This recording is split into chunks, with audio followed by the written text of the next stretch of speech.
नमस्कार साथीहरु, useful tips in Nepal च्यानलमा तपाईलाई स्वागत छ। म अजय। आज चाहिँ म तपाईलाई एउटा यस्तो दामी ट्रिक्सको बारेमा जानकारी दिन्छु जुन कि तपाईको लागि एकदमै युजफुल हुन सक्छ। हामी ल्यापटप डेस्कटपमा बस्दाखेरि होस् अथवा हामी मोबाइल चलाउँदाखेरि होस्, केही चीजहरु लेख्न छ, केही चीजहरु टाइपिङ गर्न छ भन्देखि कुनै टेक्स्ट छ जुन कि अलरेडी प्रिन्टेड छ, त्यो प्रिन्टेड चीजलाई यदि हामीले मोबाइलमा लेख्न गइरहेको छौं अथवा हामी आफ्नो कम्प्युटरमा रहेको वर्डमा लेख्न गइरहेको छौं भन्देखि ती अक्षरहरुलाई चाहिँ एउटा एउटा गर्दै लेख्न अलिकति समय लाग्ने हुन्छ। त्यो समयको बचत गर्न चाहनुहुन्छ, त्यो समयलाई बचाउन चाहनुहुन्छ र छिटो भन्दा छिटो नि के भन्ने एक क्लिकमा त्यो तपाईको अगाडि भएको कापीको अथवा कुनै पेपरको अथवा कुनै यस्तै एउटा कुनै पेपरको अक्षरहरु जुन छ त्यो अक्षरलाई तपाईले आफ्नो कम्प्युटरमा रहेको वर्डमा सार्न चाहनुहुन्छ भन्देखि त्यसको लागि केही आइडियाहरु रहेको छ। त्यो आइडियाको जानकारी दिनेछु यो भिडियो मार्फत। कृपया भिडियो हेर्दै गर्नु होला। तपाईले मोबाइल प्रयोग गर्नुहुन्छ भन्देखि त एकदमै सजिलो छ। झन् मोबाइलमा पनि यस्तो टेक्स्टहरुलाई तपाईले कपी गर्न चाहनुहुन्छ जुन कि तपाईको छेउमा रहेको पेपरमा भएको टेक्स्टहरुलाई तपाईले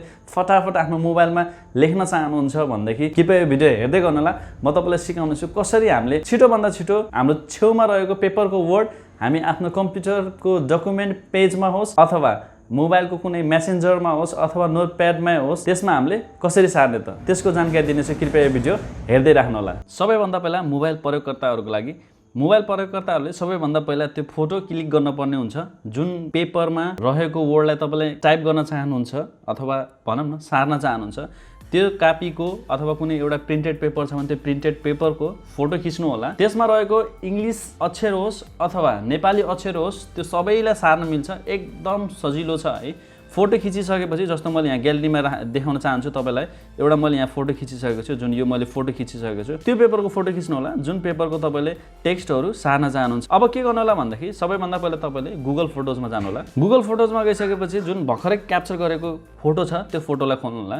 त्यो फोटोलाई खोलिसकेपछि यहाँनिर तपाईले तलपट्टि एउटा लेन्स भन्ने अप्सन देख्न सक्नुहुन्छ। जस्ट यसमा क्लिक गरिदिनु होला। यसमा क्लिक गर्ने बित्तिकै तपाईको अगाडि देख्न सक्नुहुन्छ टेक्स्टहरु सिलेक्ट भइरहेको छ तर तपाईले म्यानुअली सिलेक्ट गर्नु होला। तपाईलाई कहाँदेखि कहाँसम्मको टेक्स्ट चाहिन्छ। मलाई यहाँ सुरुदेखि यहाँ अन्तिमसम्मको टेक्स्ट चाहिन्छ। सिलेक्ट गरिसकेपछि अब यहाँनिर कपी टेक्स्टमा क्लिक गर्नु होला। कपी टेक्स्टमा क्लिक गरिसकेपछि तपाईको यो जति पनि टेक्स्टहरु छ त्यो सबै कपी भएको छ। अब यो कपी गरेको टेक्स्टलाई तपाईले आफ्नो मोबाइलमा रहेको नोटप्याडमा सेभ गर्न चाहनुहुन्छ कि अथवा मेसेन्जरको थ्रु कसैलाई सेन्ड गर्न चाहनुहुन्छ अथवा मेसेजको थ्रु कसैलाई सेन्ड गर्न चाहनुहुन्छ भन्दाखेरि त्यो चीज खोल्नु होला। जस्तो मैले मेसेजको थ्रु कसैलाई सेन्ड गर्न चाहे मेसेजमा गइसकेपछि यहाँनिर लङ प्रेस गरेर पेस्ट भन्ने अप्सनमा थिच्दिनु होला। यति गरिसकेपछि तपाईको अक्षर जति पनि त्यहाँ कागजमा लेखिएको अक्षरहरु छ सबै अक्षरहरु यहाँनिर मज्जाले आउँछन्। तपाईले एउटा अक्षरलाई पनि एउटा एउटा गरेर टाइप गर्न पर्दैन। जति पनि अक्षरहरु छन् त्यो सबै अक्षरहरु यहाँनिर स्वतः टाइप भएर आउनेछन्। अब म तपाईलाई कम्प्युटरमा सिकाउँछु। डेस्कटपमा प्रिन्टेड टेक्स्टलाई कपी गर्नको लागि एकदम सजिलो छ। जसरी अघि हामीले मोबाइलमा गर्यौं त्यसरी नै हामीले कम्प्युटरमा पनि गर्न सक्छौं। त्यसको लागि सबैभन्दा पहिला तपाई आफ्नो ब्राउजर खोल्नु। जस्तो मैले यो फायरफक्स खोले। अब ब्राउजर खोलिसकेपछि यहाँनिर चाहिँ तपाई गुगल फोटोजमा जानुस्। गुगल फोटोजमा गइसकेपछि तपाईले पहिला त मोबाइलमा क्याप्चर गर्न पर्ने हुन्छ। मोबाइलमा क्याप्चर गरिसकेपछि अनि मात्र गुगल फोटोजमा आउनु होला। गुगल फोटोजमा आइसकेपछि तपाईको मोबाइलमा रहेको गुगल फोटोजमा जुन जीमेल आइडी छ त्यही जीमेल आइडीबाट यहाँ लगइन हुनु होला। तपाईले मोबाइलमा क्याप्चर गरिसकेको फोटोलाई तपाईले यहाँ देख्न सक्नुहुनेछ। यहाँ देखिसकेपछि जस्ट त्यो फोटोलाई ओपन गर्नु होला। त्यो फोटोलाई ओपन गरिसकेपछि यहाँनिर तपाईले एउटा कपी टेक्स्ट फ्रम इमेज भन्ने अप्सन देख्न सक्नुहुन्छ। जस्ट यसमा क्लिक गरिदिनु होला। यसमा क्लिक गरिसकेपछि तपाईको टेक्स्ट यहाँ अटो सिलेक्ट हुन्छ। अटो सिलेक्ट चाहिँ अलिकति यहाँनिर अरु केही एक्स्ट्रा भइरहेको छ जुन चीज मलाई चाहिदैन। मलाई चाहिने भनेको जस्ट यो पेपरमा भएको मात्र हो। म म्यानुअली यसरी जसरी हामीले सिलेक्ट गर्छौं राइट क्लिक गरेर कम्प्युटरमा चीज टेक्स्टहरुलाई त्यसरी नै मैले यहाँनिर सिलेक्ट गरे। सिलेक्ट गरिसकेपछि अब यहाँनिर मैले लेफ्ट क्लिक गरेर कपी गरे। टेक्स्टलाई कपी गरिसकेपछि जस्तो म अब यहाँनिर वर्डमा यो चीजलाई लेख्न गइरहेको छु। अब मैले यहाँनिर वर्ड खोले। वर्ड खोलिसकेपछि जस्ट यहाँनिर कन्ट्रोल भी गर्दिए मैले।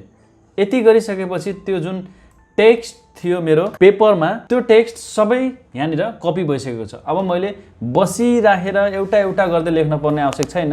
कुनै पनि टेक्स्ट तपाईको पेपरमा छ भन्देखि त्यो टेक्स्टको फोटो लिनुस्, मतलब त्यो पेपरको फोटो लिनुस् र त्यो फोटोलाई चाहिँ तपाईले गुगल फोटोजमा सेभ गर्नुस्। अटोमेटिकली हुन्छ तपाईको मोबाइलबाट सेभ है। तपाईले यहाँनिर जस्ट आफ्नो ब्राउजरबाट गुगल फोटोजमा जानुस्।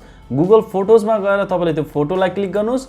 फोटोलाई क्लिक गरिसकेपछि तपाईले यहाँनिर कपी टेक्स्ट इमेजमा जानुस्। त्यसपछि आफूले चाहिएको टेक्स्टलाई सिम्पली राइट क्लिक गरेर यसरी कपी सिलेक्ट गर्नुस्। सिलेक्ट गरिसकेपछि त्यसमा कुनै एउटा टेक्स्ट माथि लेफ्ट क्लिक गरेर कपी गर्नुस् र आफूले चाहिएको ठाउँमा पेस्ट गर्नुस्। नर्मली हामीलाई वर्डमा नै यो सब चिज गर्न पर्ने हुन्छ, त्यही भएर हामीले वर्डमा गएर जस्ट कन्ट्रोल भी अथवा यहीँनिर लेफ्ट क्लिक गरेर यहाँनिर पेस्ट अप्सनमा क्लिक गरेर त्यो टेक्स्टलाई पेस्ट गर्न सक्नुहुन्छ। यसरी नै तपाईँले आरामले सजिलो तरिकाले कुनै पनि पेपरको टेक्स्टलाई एक क्लिकमा कपी गर्न सक्नुहुनेछ अथवा भनौँ न टाइपिङ गर्न सक्नुहुनेछ एक क्लिकमा। ल त साथीहरु, भिडियोमा अहिलेलाई यति नै। यदि भिडियो मन पऱ्यो भने कृपया लाइक गर्न नबिर्सनु होला र साथै आफ्नो साथीसँग चाहिँ भिडियोलाई सेयर गर्न पनि नबिर्सनु होला। केही सल्लाह सुझावहरू छन् भनेदेखि तल कमेन्ट बक्समा कमेन्ट गरिदिनु होला र युजफुल टिप्स इन नेपाल च्यानललाई चाहिँ सब्स्क्राइब गरिदिनु होला। जय नेपाल, बाइ बाइ।